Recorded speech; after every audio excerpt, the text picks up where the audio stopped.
Thank you very much, Oireachtas, and apologies I missed the earlier part of the meeting due to another meeting I was attending. Could I just pick up on 2 or 3 points that my colleague Deputy John Connolly mentioned there about the difficulty that may face young people who want to be apprentices in getting an employer. I'm thinking of the young people from vulnerable homes, from homes where there wasn't a history of education or employment. I fear in small communities the difficulties, the challenges facing that would-be apprentice. So anything that can be done to ensure that they are accommodated would be very important.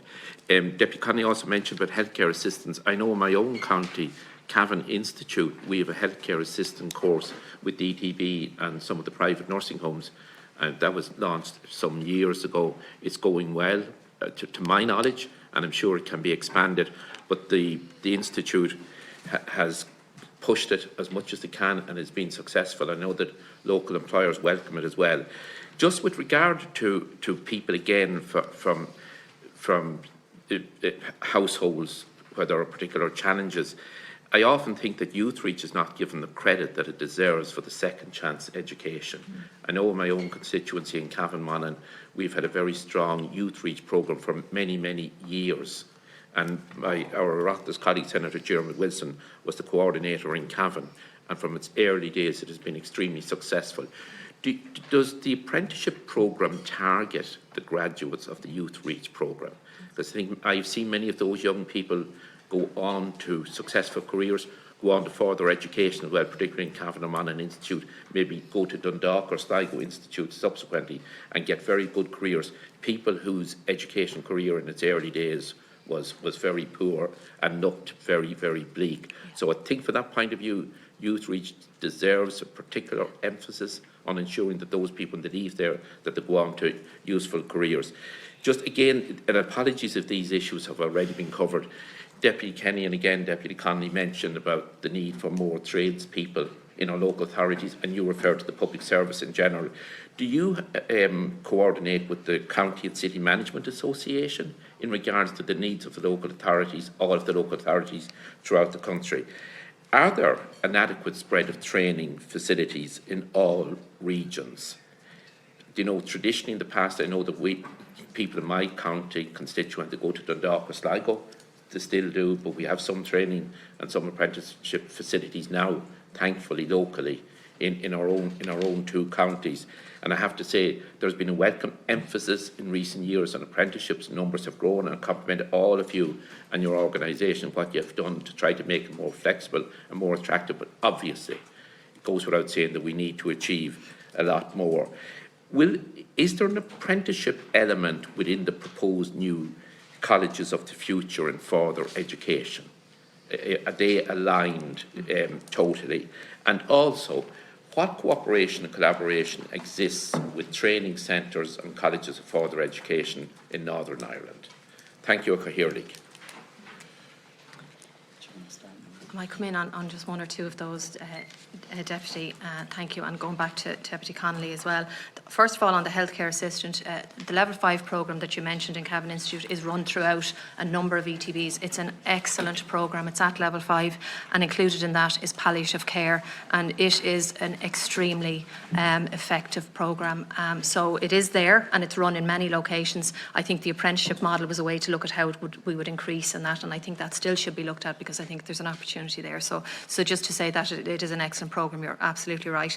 In relation to Youth Reach, and I suppose, as you know, in terms of our schools, with 31 schools in my own location and similar in others throughout the country, and many DESH schools, but also, for example, we've 10 Youth Reach centres, 3 community training centres, all under the Youth Reach programme, and we specifically run a targeted approach for the graduates and those in training in Youth Reach to help them with their decisions and how to navigate the pathway into apprenticeship or into further education and training.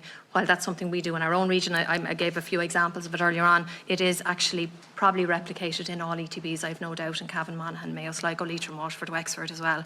And it, you know, to assist with the progress, because many of those young people will have a major award at Level 4, and they are ready to take the step to Level 5, Level 6 and beyond, and keep going. So it is something we do absolutely, and we've lots of examples of that and how we do it, and also how we kind of maybe assist with a pre-apprenticeship in relation to that. So we run those as well to help people going from Youth Reach into the pre-apprenticeship at level 5 in our colleges or training centres, and then they can decide which is the right step for them in terms of apprenticeship. So we do that. That's important. Just to say that, and then in relation to, I know in terms of just the colleges of further education and training, the whole, I suppose, the demand in terms of apprenticeships and the different levels are incorporated under, I know in my own region, the College of Vet in Dublin, well, in the 3 county council areas that I represent and cover in terms of the region. You know, the apprenticeship is absolutely cornerstone, along with all of the other part-time and full-time provision. But over to the involvement with Northern Ireland, it might be over to Mary Liz. Just to add briefly, so we've been running a generation apprenticeship competition at second level for the last number of years, and we've very deliberately targeted Youth Reach and community training centres as well. I actually started my career in working in a Youth Reach centre, so you know, just huge, like I'm just so aware of the opportunities, that really focused effort that needs to be put in to provide those opportunities.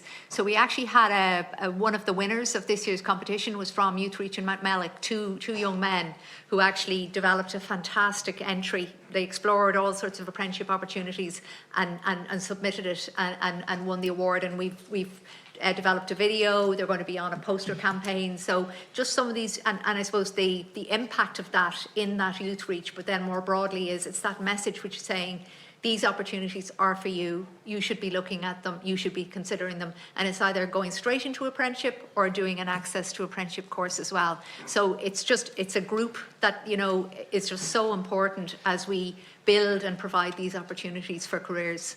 And sorry, just on your Northern Ireland point, like we do have really close ties. I'm meeting with Northern Ireland College colleagues on a Peace Plus bid. I think Tom's ETB's experience of partnership projects and that, so it's a big focus.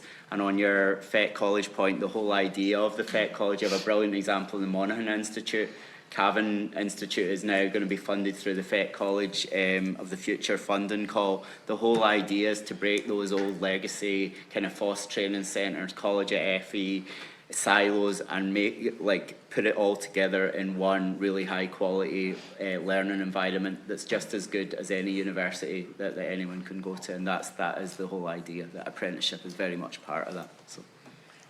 Very briefly.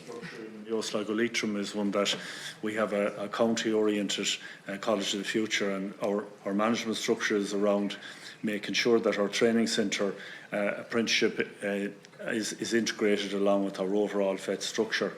And I mentioned earlier we're involved in the development of some new apprenticeships in the Sligo Leitrim, like many other ETBs. And we have some existing ones that we're also collaborating providers. So in other words, there are apprenticeships that are coordinated by other entities or other ETBs or institutions, and we're a collaborating delivery body. So for example, the accounting technician, we're running that through Mayo College of Further Education and Training. The National Sales Apprenticeship and Digital Marketing. And the digital marketing apprenticeship has about a dozen public service apprentices on it, with a linked person in the Department of Further and Higher Ed working, and there's apprentices in about 6 departments from that apprenticeship. We're developing an immersive technology-based apprenticeship through Sligo College of Vet, and a business operations apprenticeship through County Leitrim College of Vet. So they're just examples, and I think that my sense is that that's indicative of what's generally happening in the sector, but I can't speak for the full sector. Maybe like Mary Liz or Andrew will be able to. On the Northern Ireland thing, likewise, we have close connections with Southwest College. And I know our colleagues in Donegal have, and I think in Cavan, but definitely in Donegal, have close links and alliances with the colleges in the north as well. Thank you.